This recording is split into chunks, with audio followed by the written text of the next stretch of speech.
I don't get it. My nuts are so stiff. My art sucks. I don't know what to do at this point.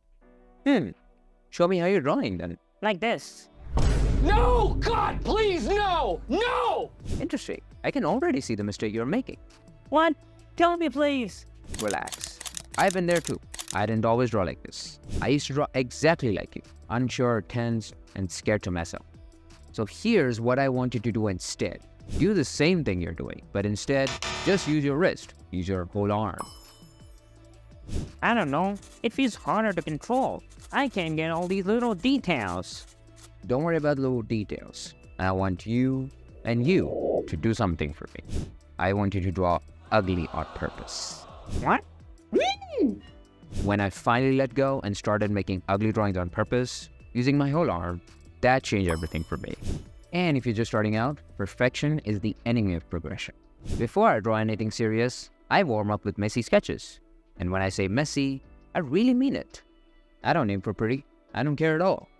You're not learning how to drive an F1, so you're not going to be risking your life, remember? Loose lines, fast strokes, and no expectations at all. The point isn't to make something good. It is to stop caring so much, to stop trying so hard.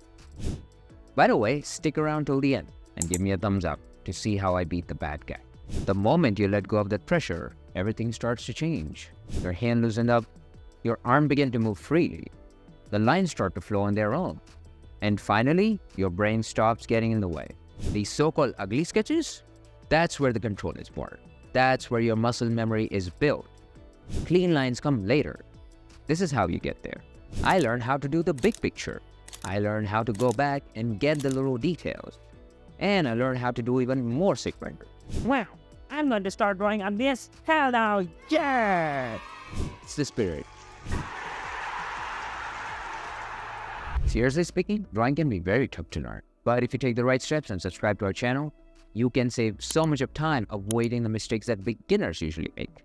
And if you want to learn more and faster, you can take a mentorship with me or one of our instructors at drawingcoach.com. We've got one-on-one mentorships, memberships, courses, brushbacks. So let yourself draw ugly. Trust yourself in the process. Don't let the fear pull you back. You got this, okay? I'll see you in the next one. Peace out, guys. Bye.